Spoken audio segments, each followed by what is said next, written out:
Indiana winning the Big Ten, definitely not everybody thinks you can win, you know? So I think this is going to be a really good playoff, even with Alabama in there. Greetings and salutations, and welcome to the Odd Coaches Podcast, the authentic voice of sports leadership, where coaching wisdom meets real talk. I am your host, Dr. Keith Adams, on location in scenic Boston, Massachusetts. I am here for the Learning Forward annual conference where I'm presenting. So, welcome to Boston. On today's Throwdown Thursday edition, we are taping late on purpose because we've got a college football playoff preview. We've got some conversations about whether or not you should play in bowls. And we also need to talk about the state of college football and college athletics. So I brought the heavy hitters. I brought my academic and athletic consultant, George Ockert. I brought my team captain, Will Cotton, and making a special football playoff appearance, our basketball correspondent and college football fanatic, Danny Thompson, has joined us. So, gentlemen, the ink is dry, and let's just say you can hide. So, we have the college football playoff set up. We've got Oklahoma versus Alabama in an 8-9 matchup. We've got Texas A&M versus Miami in a 7-10 matchup. We've got Ole Miss and Tulane in a rematch in a 6-11 matchup. The clicking sounds are going right there. And we have in a 5-12 matchup, Oregon against James Madison. All right. The winners of those games get out of here. Son of Festus is joining us. The winner of those games play Ohio State in the Cotton Bowl. That will be the winner of Texas A&M, Miami. On January 1st in the Orange Bowl, Texas Tech will play the winner of Oregon, James Madison. January 1st in the Rose Bowl, the granddaddy of them all, Indiana will be playing the winner of Oklahoma, Alabama. That's the number one seed. Who's booking that? And also the Sugar Bowl, Georgia is playing the winner of Ole Miss and Tulane. George, I'm going to start with you as the senior panelist. What are you thinking about the college football playoffs? Um, First, my one beef with it is Alabama. They let Alabama in 3 losses. You lose to Florida State at the beginning of the year. I got it. That SEC bias comes in right there because I think that slot. If Notre Dame wants to have a beef, that's their beef. Okay, it's their Notre Dame and BYU can have a beef right there. With that whole situation. Outside of that, I actually like it. I wanted to see JMU. I was pulling for JMU, and I don't mind seeing Tulane. They're both solid teams. We'll see what happens, but hey, I applaud them. They're just as good as anybody else we were looking at down the line. Letting Bama in versus uh BYU or Notre Dame or even Vanderbilt. So right there, I think that Bama name just carried it on. So yeah, I'm excited to see it. Will Cotton, you're my captain. You follow college football similar to me, strictly for entertainment purposes only. What do you think about the college football playoff? I like it. I like it. I think what they got worked for me.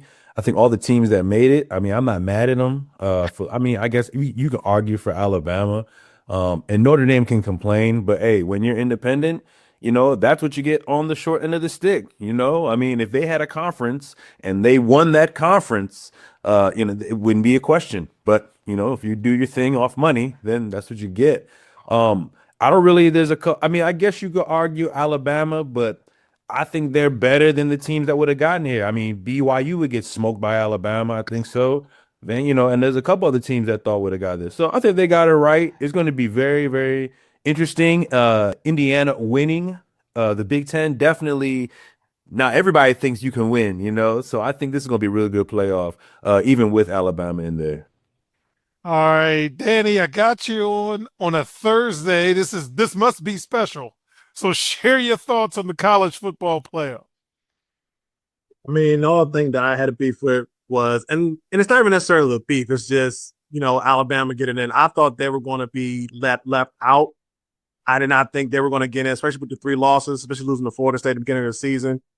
The only thing that kind of concerned me was how deep valued the ACC is with their championship setup. Because you got to think about it, with Duke getting in with their record, and I get it, they go by conference record.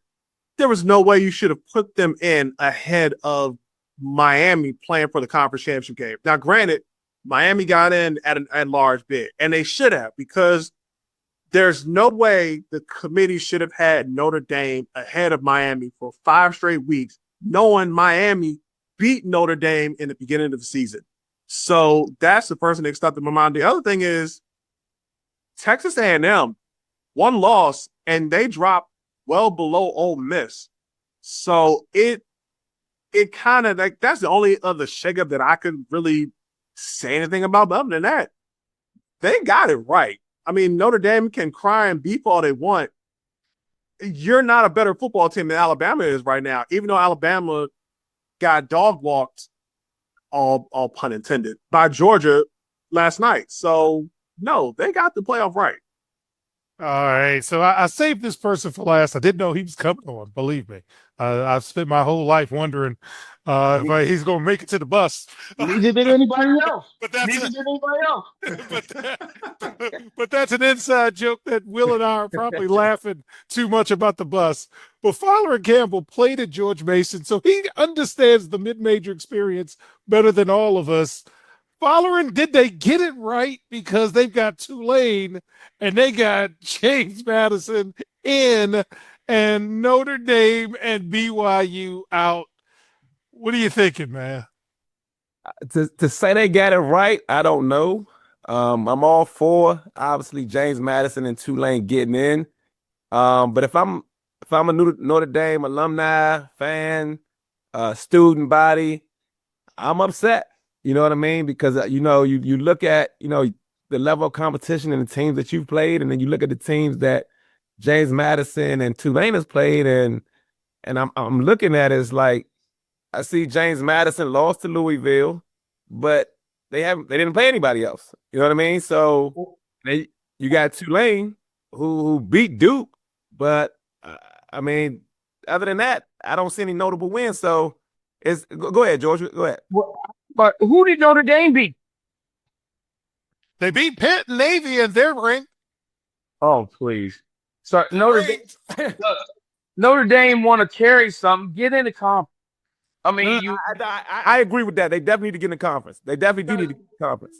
Because everybody on their schedule, I think Pitt and Navy, the only 2 teams they got on their schedule that are ranked right now.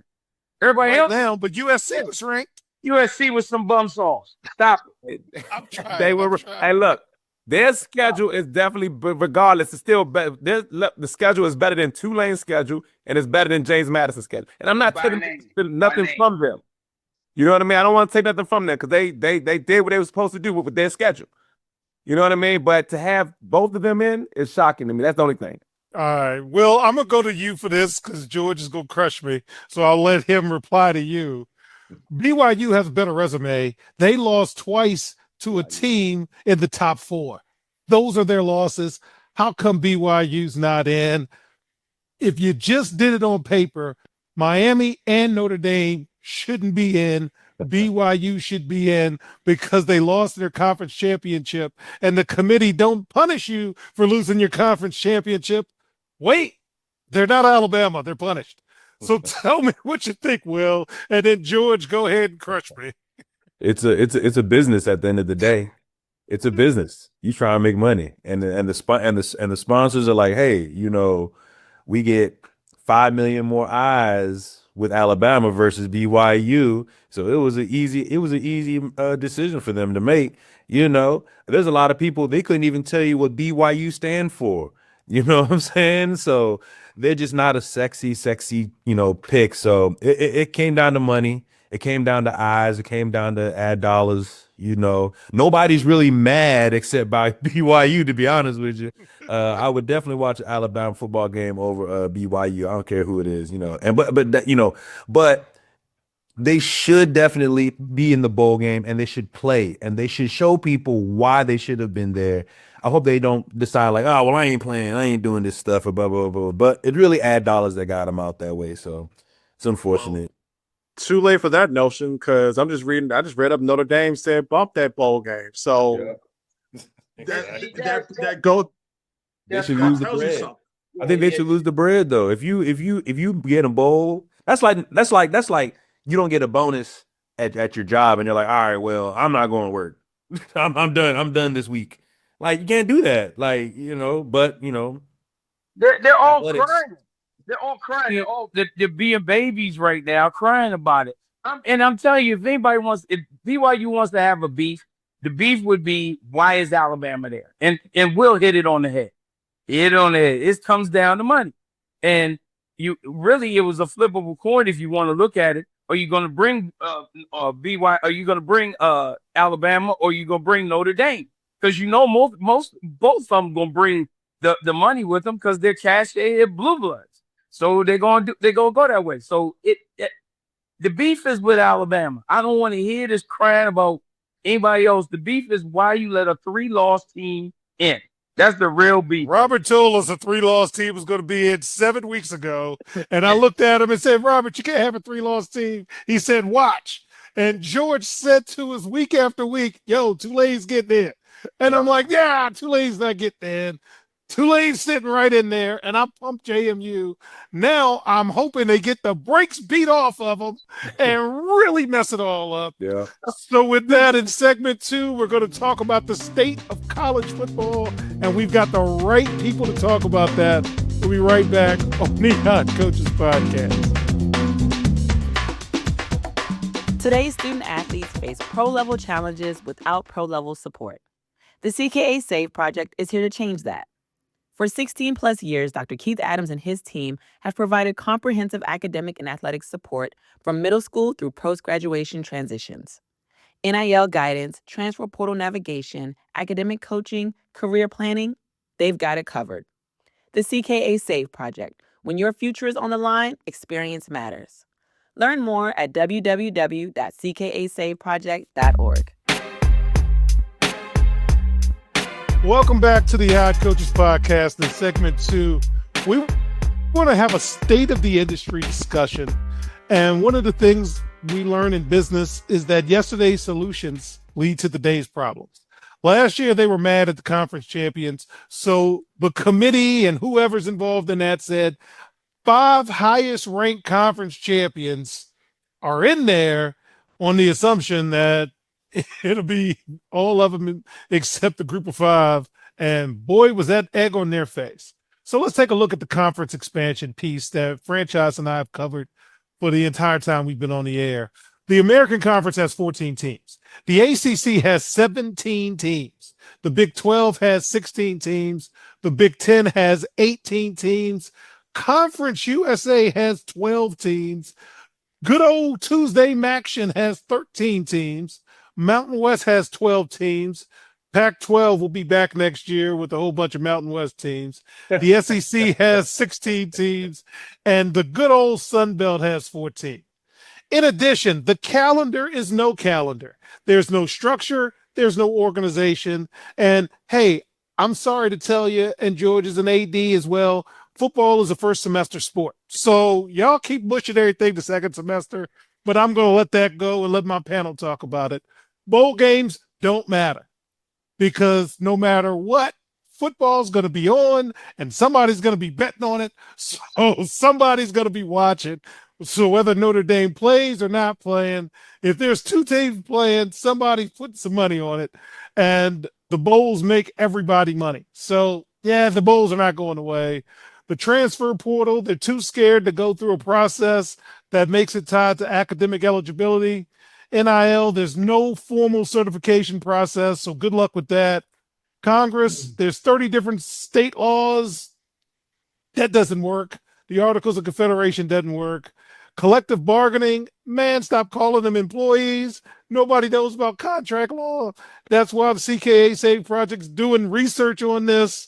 And The only solutions increase the number of teams, which waters down the product and increases the noise of teams that can't win. And hey, you didn't want auto qualifiers. So with that, I'm going to go to our AD first.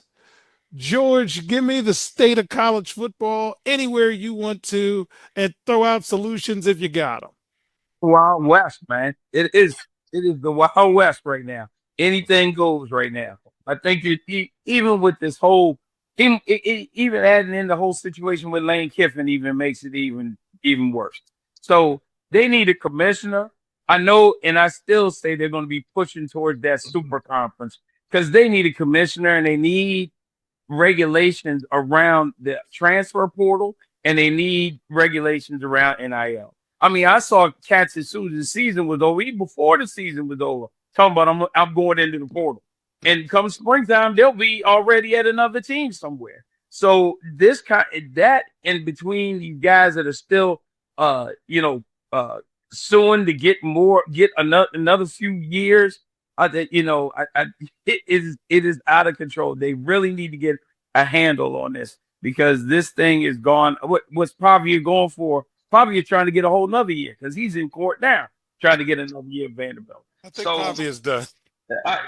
They got it. Somebody's got to get a handle on this situation. The big thing though to me right now, outside of the transfer portal time, is the money with NIL. Because that is going to spell the end of a lot of smaller schools that can't produce money like these major schools. And look at when Lane Kiffin's leaving, going to LSU, and LSU has, I think the original was 20 million to go out. LSU's got a offer of 25 plus the boosters. Texas can come up there, Texas A&M, but there's only but so many schools that can sit on that level and compete. So that is where we're getting to. We're really going to be in the haves and have-nots. That's where that super conference comes, where who can play and who can't. So they need to. And I think it's going to take that separation for them to get a commissioner and try to reel stuff in because this thing is out of control right now. All right, Fowler, and I'm going to come to you because basketball has to go to Vegas, play the players there to make some money because football's taking all the money and basketball's still trying to fend for itself. The Big East is out there just living their best life, trying to make it happen. You see this from a wide lens. What are your thoughts on all of this, sir? So I just recently found out the difference between a JUCO D2 and a JUCO D1. And it's really just money. And now looking at Division I football, at some point we just need to put the people with the most money, the teams with the most money, just have your own league. You know what I mean? You got all these, billionaires investing, Texas Tech, now Kansas just, they had a billionaire donate money. So at some point we just need to be like, you know what? There's a league for this group, there's a league here. Just so everybody's on the same playing field, man. Because right now, it's not even at all. You know what I mean? And it's really going to get to a point where, it's getting there. I mean, I'm glad that they're making it to the point where like James Madison getting to the playoffs and maybe making an upset in Tulane. But if you look at the teams that's in the playoffs, they pretty much got the most money. You know what I mean? Like that's just what it is, and it's difficult to compete with that with other schools. So. I don't know. Going forward, they're gonna have to make some changes. And we'll see what happens. All right, Will, you're my practical guy. You look at things from a simplistic manner. You heard me go through the laundry list. What do you think, God, man?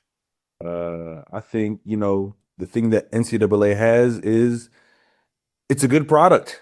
It's a really good product. People are always going to watch. People are always going to tune in. And I guess they're just like, man, we're going to figure it out as we roll. Build the plane as we fly. Yeah. I hate that. For sure. Just see how it goes. See what happens. Right now, but like George says, they need a commissioner. They need a lot of policy and guidelines to kind of guide the frameworks that they're going to use.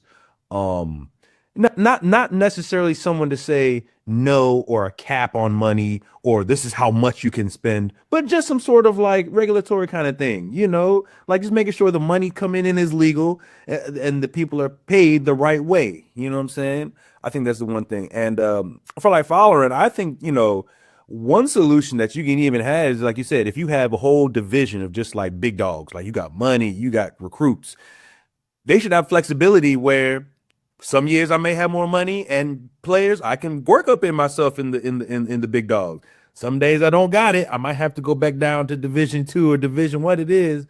It's just We they want should have that soccer flexibility. regulation? What are we, the Premier Yeah, League? I mean, it won't work because nobody's that they have that ego. No, nobody's like no. I'm eating good. I'm not going down again. What you mean? I ain't going down.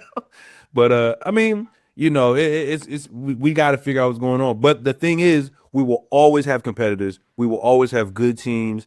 If you watch basketball or football intently, you can watch basketball anywhere. You can find a park with a bench. You know what I'm saying? You can find a good basketball game. So you'll find it regardless. So it'll work out, man. But it needs guidelines, and we've been preaching that for years. All right, Danny, the floor is yours, my friend. You for the last few weeks, we joked on the basketball show. You're learning about legislation. You're learning about a lot of different things, and now you're seeing it real time. What are your thoughts on all of this as we close this segment? The way I see it is something that's been going on for forever, and it just shows you how top heavy college football is. Because at the same time, you got to think about this. Look at the top 25 rankings. Not take the college football rankings out. Just look at the top 25 altogether. Outside of the SEC and the Big Ten, I think nobody else had no more than probably 2 or 3 teams in the top 25. If that, let alone the ACC had barely had 2, and that's only because Miami was at the top and Louisville was always coming in or out as far as being in the ranking goes.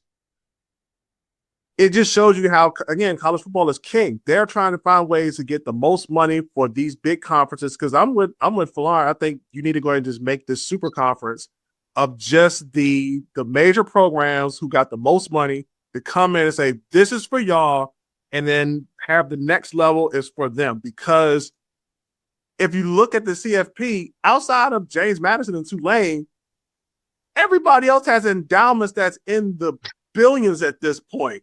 So it's almost like they can just keep pulling money into the school to get whatever recruit they want to come to the program. Because at the same time, this affects college basketball at the same time. I mean, you mentioned the Big East. The Big East is just fledgling around, trying to make this thing work, but it's not the same that it was when the Big East was the Big East. And that's because all of the money was going towards basketball. There weren't that many football programs in the Big East.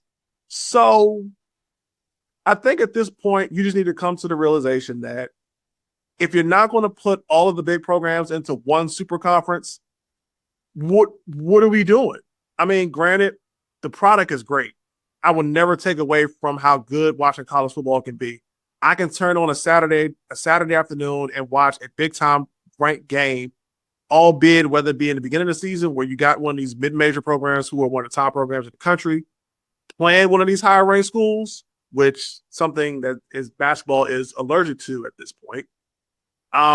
Or I can get a highly ranked conference game where both teams could be top 5, top 10 programs. So I'll never take away from how good the product is. It's just at this point, college football is top heavy, and you need to find a way to separate the big boys from everybody else. But Keith, here's the problem though. The problem is, I've been calling for the super conference forever, right?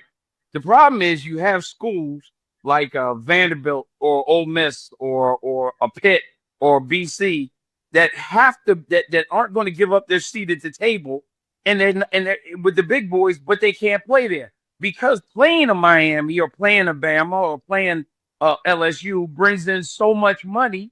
They're not willing to let that go. So in their whole cachet, their whole thing is, hey, look, if you come here, you get to play X many big schools and you get to be on TV X amount of time. So that's probably going to be the sticking point or holding point where it holds up. And it's just, and the effect trickles down to basketball, baseball, everything else. Because you can look right now, baseball is all at SEC and ACC. Everybody else is just around. And just like just like basketball. Big East got some good teams, yeah, but you ain't gonna hear about them. ESPN is watching ACC and SEC all day. You ain't every night. So it's gonna be, that's where some of these teams will have to give up their dream of, I can stay here. The UVAs of the world. Oh, I'm with the big boys. No, you're not, because you can't generate money. So go ahead, Fab. What did you want to say? Yeah, I wouldn't mind seeing SEC play each other all season. Like I wouldn't mind seeing, like, I want to see good games every week. I don't want to see Georgia beat up on Delaware 75-7. Like, I don't need to see that. Like, I get it, Delaware, good. You're bringing in the racket and the money, but that doesn't need to be on national TV. I would rather see Alabama play Georgia maybe twice that year. You know what I mean? The same season, rather than, if you got to play a certain amount of games. And I'd rather see, whatever, ACC play ACC, whatever it is. I want to see good games. And that goes down to the big schools, whether, Kansas getting all this money. Now they're playing, against the SEC school because they have the funds to build a team to compete at that high level. And that's all I want to see is great games on every level. It could be mid-major games. It can be James Madison versus Tulane. That's a great game. You know what I mean? Like, that's a good game. It's not an SEC type level game, but that's a good game. You know what I mean? Like, I'd rather see high level football, two teams evenly matched play each other at a high level. But cut all the extra ones out. Cut the UVAs out. And just make the super conference. Put the Florida States, the Miamis in there with LSU and Bama and Ohio State and Michigan. Because let's be honest, outside of Oregon, Ohio State, and Michigan, the rest of the Big Ten can go somewhere else. And just bring the big boys and just let them all play. And just let them make that a fun. That's all right. So with that in segment 3, fans, we're going to give you some solutions and let our panel talk about it. And we're going to wrap up the regular season and the conference championship and see if we can get you interested in bowl games. Probably not. We'll be right back on the Odd Coaches Podcast. Hi, everyone. Dr. Keith Adams here. And for over 30 years, I've dedicated my life to helping student athletes succeed, not just on the fields and the courts, but in the classroom and beyond. And that's why I founded the CKA Save Project. The CKA Save Project understands that finding the balance between academics and athletics is crucial for long-term success.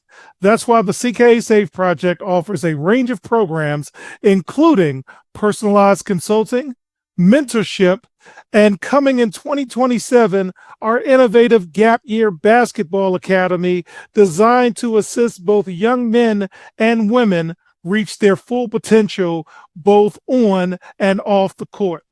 I'm incredibly excited to announce that the CKA Save Project is now partnering with the Cascade Sports Network. This partnership will allow us the opportunity to amplify our message and reach even more student athletes through the Odd Coaches Podcast and other exciting initiatives. Join the CKA Save Project and the Cascade Sports Network as we empower the next generation of student athletes. Visit CKA on the web at www.ckasaveproject.org to learn more. Let's work together to find the balance and help unlock your potential. Welcome back to the Odd Coaches Podcast in segment 3. I'm going to throw this out. My panel will have the opportunity to react, but I am a fan of the automatic qualifier.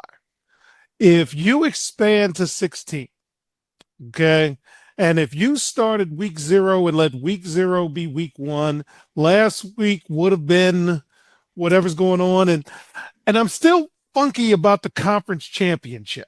I'm still funky about that because that was a lot of money Indianapolis got watching 1 and 2 play but I don't want. I got following on here. Following will tell you, if it's not going to matter, you better get some shots up early because I ain't gonna let you play. Okay. And Will Cotton will tell you, I can't wait to play insert school because I know I'm going to play because coach is not going to let following play. So as I watched Alabama get beat up, Coach Adams was like, why are we out here? Okay. I don't want to be out here. I want to go home and practice. So again, week 0 should be week 1, and we should have a minimum number of automatic qualifiers from each conference. So now the conference championship kind of matters if that's what's going to happen. And then we should have some type of agreement prior to the season starting with bowl games, because what you're going to see this coming week is all of the good players say, I'm not interested. I'm either going in the transfer portal. I'm going to get ready for the draft. I don't care about this bowl. So we spend all of this time during the year gauging, Western Michigan, but that's not Western Michigan playing. Michigan's going to play Texas, but Michigan's really not playing Texas. They've got some different color uniforms on, but that ain't the team you saw, as Valorant mentioned, in October. So with that, I'm going to go to my AD, George. I just threw out some possible solutions. Notice I didn't mention the academic stuff because I'm the only person that cares about meeting measurable progress. Sorry. But what do you think about some of my proposed solutions, sir? I like the automatic qualifier. I don't know if the automatic qualifier needs to have a resting point on the conference championship. And conference championship, and the reason I say that, you see a lot of things happen in the conference championship because you have teams that have played against each other. They might have met each other early on. It's almost like playing a conference game in NFL. It's always going to be a tough game because you know this team, you've seen them before. Like every team in the SEC has tape on every other team. They know what's going on. They know what's happening. So I don't know, but I do like the automatic qualifiers piece. One thing I would like, I like to keep the one team from the outside of the power conferences, let them come in, because sometimes, just like in the basketball tournament, you get the one shining moment. Cinderella gets on, and they go on a run. So it's worth seeing just to see what happens. But outside that, that's it, man. I don't even like to expand into 16. I like the 12. If you kept the 12 with automatic qualifiers, let it roll with that. And especially the 12 would make more sense if we go to the super conference. My ultimate plan would be go to the super conference. Put in, whether you go 16 teams, whether you go 24 teams. If we got 16 automatic bids, put 24 teams in and roll from there. Let them battle royal and come out of it, because this is a mess, because everybody's going to have a beef. It is a mess. And if you got the automatic qualifiers, that lets you know ahead of time, I slot here, and I already got it, and I'm already in. Because you can't get rid of the conference tournaments. They make too much money. SEC would lose their mind. So, that's where mine comes. All right, following, again, your lens is better than all of ours based upon your past. What do you think about my proposed solutions, and do you have any others that you'd like to throw out? Yeah, man, I'm all for the conference tournaments. I think it helps. I'm all for, getting that one, Tulane or James Madison in there, because we do want to see something. Like, whatever, first of all, it gives them, hope. Is like, look, we can be that one team that's picked and we can make noise. You know what I mean? So I get that part, but I also want to see the best teams play. You know what I mean? I want to see the best teams play each other and compete at a high level at the playoffs. You know what I mean? It's one and done, and they all know it. So I'm all for the conference championship games, and I'm all for, getting that one at-large bid in there. But with football, it's totally different from basketball, man. I can't see 3-4 at-large teams in there, because it's just not fair, man. It's really, you don't want to see Western Michigan there get their shot. Air Force, you know what I mean? Like, I don't want to see like these teams in there, just because it's a big discrepancy. And I mean, I want to say it's like women's basketball. You know what I mean? Like, you get that lower seed in there, And I know I'm throwing it out there, but it's a blowout in the first round. You know what I mean? So All right, Cotton Man, what do you think, man? Do I have a point or nah, Coach? We ain't doing none of that. I mean, we're not getting, like we said, we're not getting 3 at-large bids. We're not getting that joint. But I mean, man, I might be one of the few, man. But I like the system, man. I like what it has. You know what I'm saying? Like all these Bammers fight all year to get these 12 spots, man. And if you ain't in, it's because you lost as you shouldn't have, or you scheduled poorly, or you decide that you're not going to be in a conference and do your thing. Whatever it is, I love all of it because it creates all the banter. It creates, anybody can say this is right or this is wrong. I love it, man.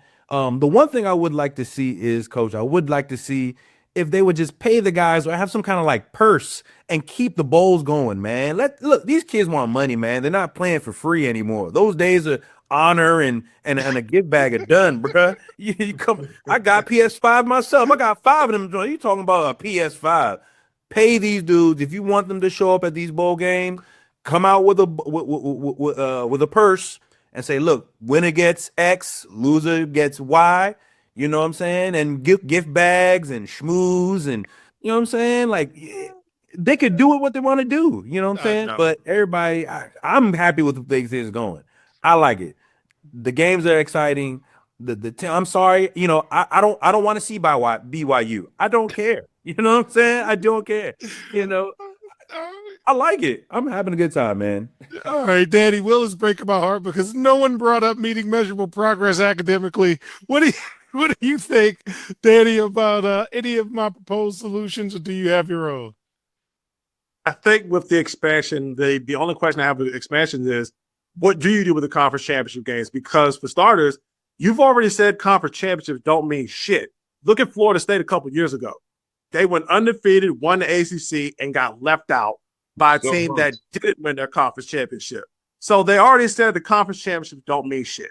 So if you're going to expand, you have to find some way to make these games matter because, I mean, I'm like, well, I do like this, but at the same time, you have to look at it from a perspective of what am I playing for at the end if I don't get in the playoff?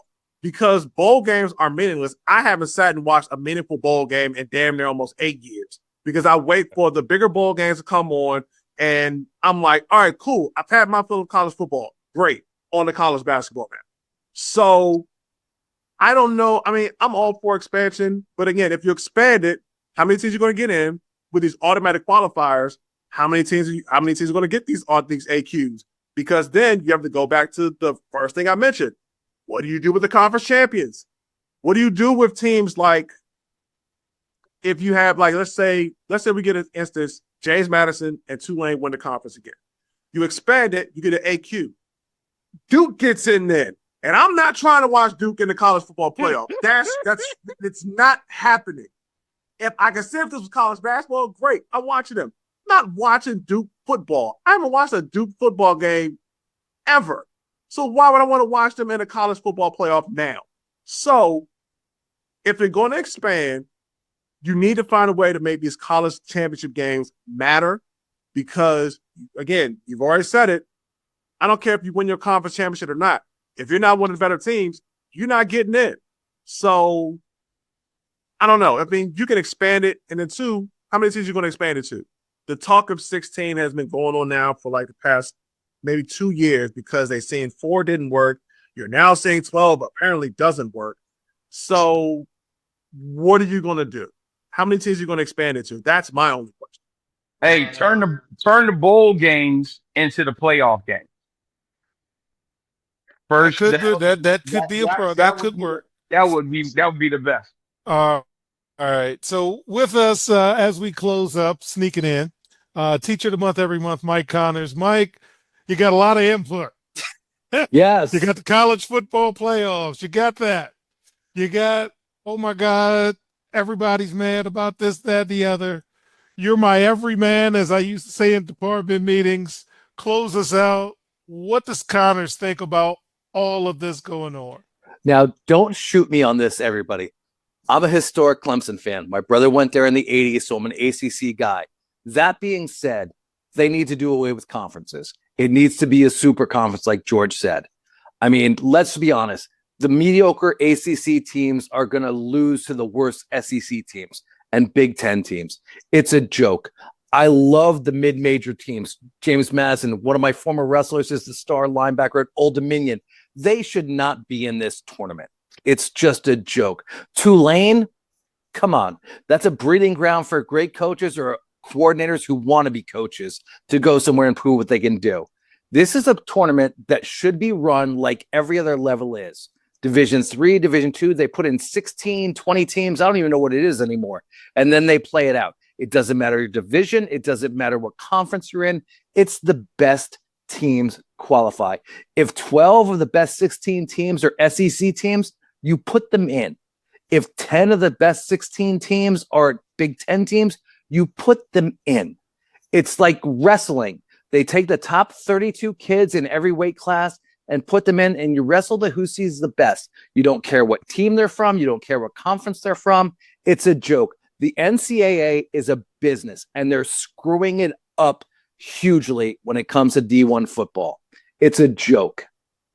All right. I'm going to be comfortable leaving it at that. So on behalf of our Cavalcade of Stars, I'm Dr. Keith Adams saying thank you for listening and or watching the Odd Coaches Podcast, the authentic voice of sports leadership where coaching wisdom meets real talk. Also seen on the Cascade Sports Network. And we will see you on the sidelines. Until next time, take care. We hope you enjoyed today's show. The Odd Coaches Podcast drops new episodes every Tuesday, Wednesday, and Thursday. Make sure you subscribe to the Odd Coaches Podcast on YouTube, Spotify, and iHeartRadio. Follow the Odd Coaches Podcast on the X platform at Odd Coaches. Follow Dr. Keith Adams and the CKA Save Project on social media at CKA Save Project. For more information about the CKA Save Project, visit them on the web at www.ckasaveproject.org. See you next time on the Odd Coaches Podcast.